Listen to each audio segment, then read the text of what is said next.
Manni kee bu'uura jireenya keetiiti. Bu'uurri kee immoo cimaa fi hawwataa ta'uu qaba. Midhaaginni manarraa jalqaba. Manni bareedu jireenyi bareeddi, jireenyi bareeddi galmaan nama geetti. Isin hojii jireenya keessanii irratti qofa xiyyeeffadhaati. Waa'ee midhaagina mana keessanii immoo duratti dhiisaa kan isiniin jedhu. Mana oomishaa fi gurgurtaa boraatii fi maggarajaa nafiisaati.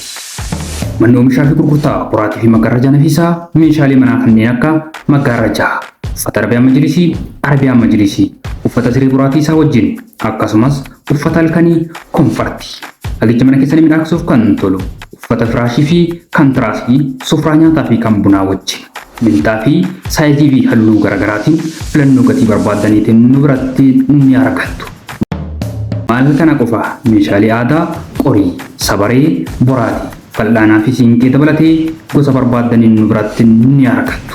Meeshaalee qulqullina qaban irraa ogeessota ogummaa gaarii qabaniin hojjannee kan isinii dhiyeessinu yoo ta'u, namoonni biyya keessa hin jirree fi qaamaan dhufuun isinii hin dandamne idduma isin jirtan kan isinii dhiyeessinu ta'a.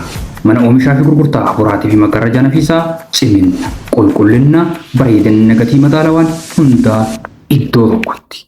Teessoon keenya magaalaa Shaashamannee ganda duwwaa tokko buufata konkolaataa duuba gamoo kaaffee Raanii Duraanii keessatti nu argattu. Odeeffannoo dabalataatiif lakkoofsa bilbilaa duwwaa 932 duwwaa 7 1951 yookaan duwwaa 961 duwwaa 531 22 haloo nuun jedha. Mana oomishaa fi gurgurtaa boraatii fi maggarajaa nafiisaa.